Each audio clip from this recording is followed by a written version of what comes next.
Un contrôleur LAN sans fil et un point d'accès fonctionnent ensemble pour fournir une connectivité réseau au client sans fil. Du côté sans fil, le point d'accès annonce un SSID au client qui souhaite rejoindre le réseau. Et du côté câblé, le contrôleur se connecte à un VLAN à l'aide de l'une de ses interfaces dynamiques.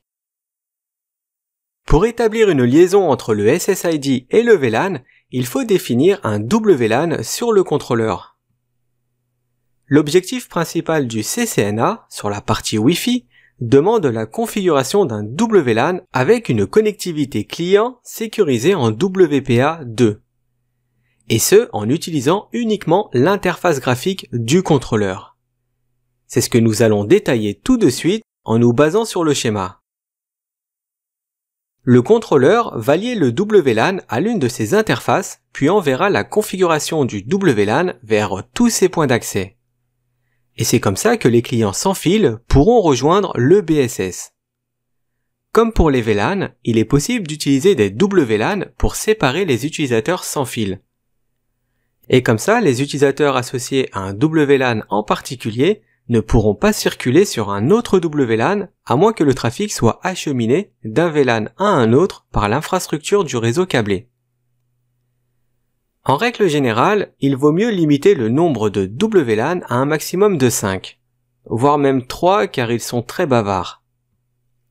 Parce que comme chaque WLAN est lié à un BSS, eh bien il devra annoncer ses propres balises. Et ces balises sont normalement envoyées plusieurs fois par seconde.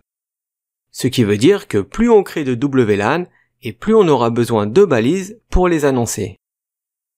Le réel problème, c'est que les clients auront du mal à transmettre leurs propres données car le canal sera occupé avec les transmissions de balises qui proviennent du point d'accès. Par défaut, un contrôleur a une configuration de base très limitée, ce qui signifie qu'aucun WLAN n'est défini. Avant de créer un nouveau WLAN, il faut penser à 3 paramètres. Le SSID, l'interface du contrôleur et le numéro de VLAN, et le type de sécurité du sans-fil. Les étapes qui vont suivre ont été effectuées en utilisant une session de navigateur web qui est connectée à l'adresse IP qui gère le contrôleur. Pour commencer, on va configurer un serveur d'authentification Radius pour notre contrôleur afin d'ajouter une couche de sécurité. Pour déclarer le serveur Radius sur le contrôleur, il faut aller dans Security puis sélectionner Authentication sur l'onglet de gauche. Si vous avez plusieurs serveurs d'authentification de définis, alors le contrôleur tentera de les joindre dans un ordre séquentiel, c'est-à-dire de haut en bas. Pour ajouter un nouveau serveur, il faut cliquer sur le bouton New en haut à droite. Et voici la configuration du serveur Radius qui existe déjà sur la topologie. On va donc reporter l'adresse IP du serveur, la clé secrète et le numéro de port, comme on peut le voir sur l'image. Il faut s'assurer que l'état du serveur est bien activé et on peut aussi cocher les cases Network User et Management pour authentifier les clients ou les administrateurs à accéder aux fonctionnalités de gestion du contrôleur.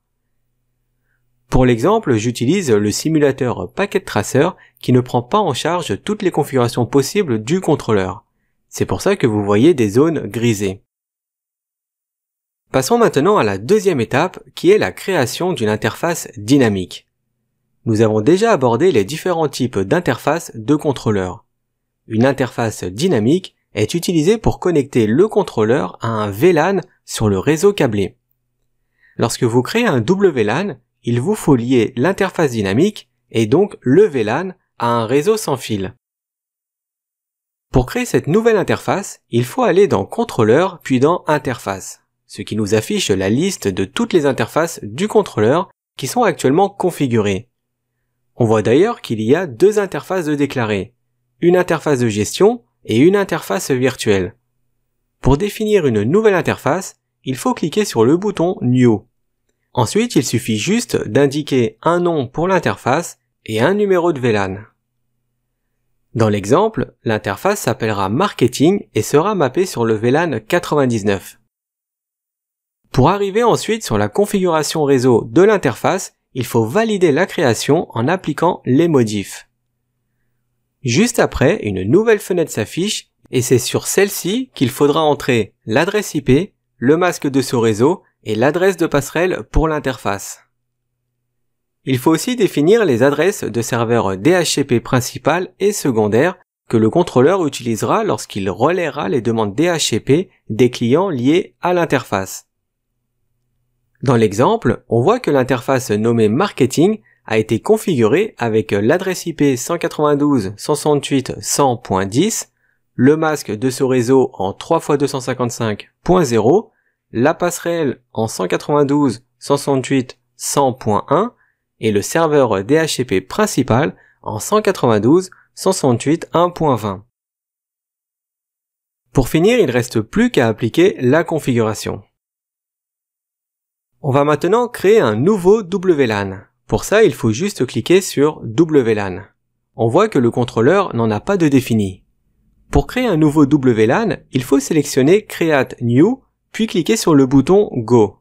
Il faut ensuite définir un nom de profil et le nom que va porter le SSID. Dans l'exemple, j'ai saisi le nom Marketing sur les deux champs pour simplifier les choses. L'ID qu'on voit juste en dessous du SSID est juste un repère pour le contrôleur. Il reste plus qu'à appliquer la configuration pour faire afficher une nouvelle page qui permettra de modifier d'autres paramètres. Généralement, c'est sur cette page qu'il faut activer le WLAN en cochant la case Enable du statut. Ensuite, il faudra lier l'interface du contrôleur au WLAN. Alors par défaut, il s'agit de l'interface de gestion qui est liée au WLAN.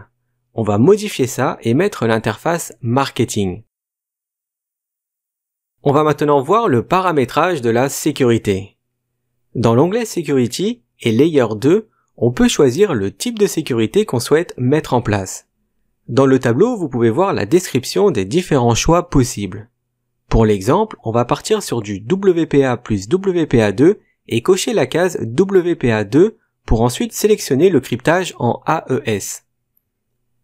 Le WPA normal et le cryptage TKIP sont plutôt à éviter car ce sont des méthodes dépassées. On active aussi PSK, ce qui signifie que dans l'exemple, le WLAN n'autorisera que du WPA2 personnel avec une authentification par clé prépartagée. Et pour utiliser du WPA2 d'entreprise, alors il faudrait cocher l'option 802.1x. Dans ce cas, 802.1x et EAP seraient utilisés pour authentifier les clients sans fil sur un ou plusieurs serveurs Radius. Sur l'image, on voit le serveur d'authentification Radius que l'on avait configuré juste avant, le 10.10.10.4 sur le port 1645. On va maintenant passer à l'onglet QoS qui permet de configurer la qualité de service pour le WLAN. Par défaut, le contrôleur va traiter toutes les trames du WLAN en best effort, c'est-à-dire le mode Silver. Il est possible de changer la qualité de service par différents modes. On a le mode Platinum pour la voix, le mode Gold pour la vidéo, le mode par défaut Silver qui traitera les trames de la meilleure façon possible et le mode Bronze. Et pour terminer les onglets de la partie WLAN, nous avons les paramètres avancés. Par défaut, les sessions clients avec le WLAN sont limitées à 1800 secondes, ce qui fait 30 minutes. Une fois le délai dépassé, le client devra se réauthentifier. Cette option se configure avec la case Enable Session Timeout et le champ du délai d'expiration. Une fois qu'on a bien saisi l'ensemble des paramètres du WLAN, il ne reste plus qu'à les appliquer. Le WLAN sera créé et ajouté à la configuration du contrôleur. Sur l'image, on voit bien que le WLAN Marketing a été ajouté avec l'ID 1 et est bien activé pour l'utiliser.